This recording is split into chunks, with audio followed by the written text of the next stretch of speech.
First or third person POV, which should you use and why? I'm Karen Beery with Right Now Editing, where we turn good manuscripts into great books. And I'm Pegg Thomas, award-winning author and editor, and we are two editors for 5 minutes. I'm going to start the clock here, and we're going to talk about first and third person point of view. The first person point of view is that I, me, we perspective. So when you read a book and the narrator says, I did this and I went here and we did something together, you are directly in the narrator's head. And ideally, there's only one narrator for the entire book. The book happens from that person's perspective, and you will experience everything in the book from one very intimate perspective inside that character's head. But Peg, what about third person? Third person is not omniscient. Omniscient is what you think about when you think about the old works, when you're reading the classics, where it's God looking down and seeing everything and knowing everything, and they know everybody's thoughts and they know what's going to happen and what did happen, and there's no mysteries to be solved. With third, which we tend to call deep third person, what you're getting is a picture from a point of view character, but you're kind of one step back. So you're not the I, me type, but you're one step back. So you're the they, them, okay? You're the he, she. And you're just far enough away that it's a little less personal, which a lot of people like. Some people are not comfortable being in the I, me, first point of view, where you kind of feel like you're in somebody's head and it's a little uncomfortable. With third person, you're just that little bit of a step back. So we're talking about he and she and they and them, but you're also talking from the point of view of the character. So you still only can know what that point of view character can know. A good example would be in romance, where there's typically just two his and her points of view. So when you're in his point of view, everything that's happening is just what he can see, what he can know, what he can experience. When you're in the heroine's point of view, then you're just what she can see, what she can know, what she can experience. So you're limited. You're not the omniscient. They don't know what each other is thinking, or shouldn't in a romance, that's for sure.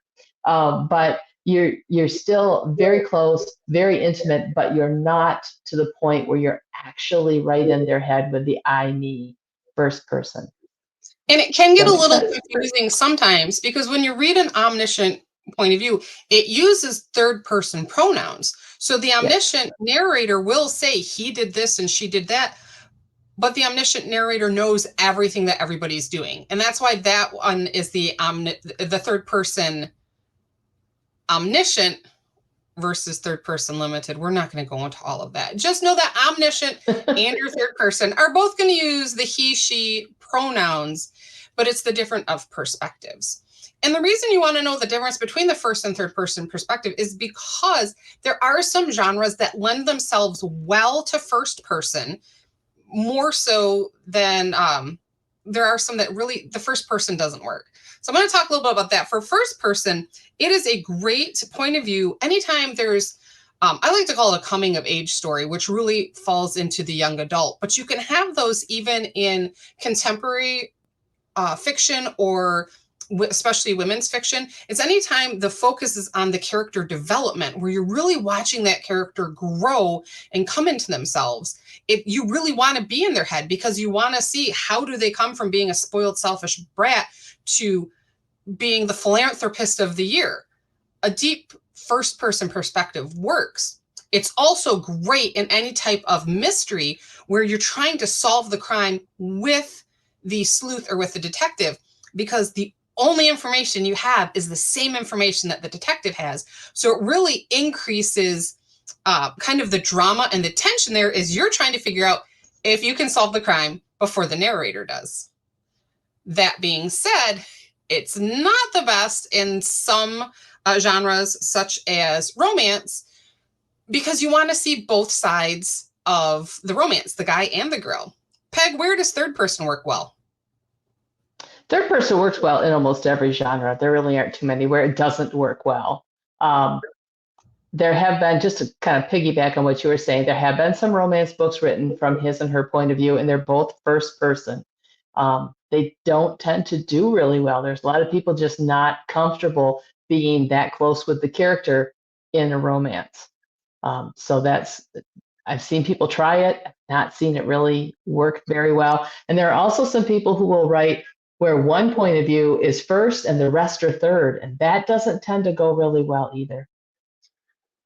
And And we're that's out of all we time. have time for today. So if you have any questions about POV, drop them in the comments. If we can, we will go ahead and talk about this again another time. But until then, I'm Karen Beery with Right Now Editing.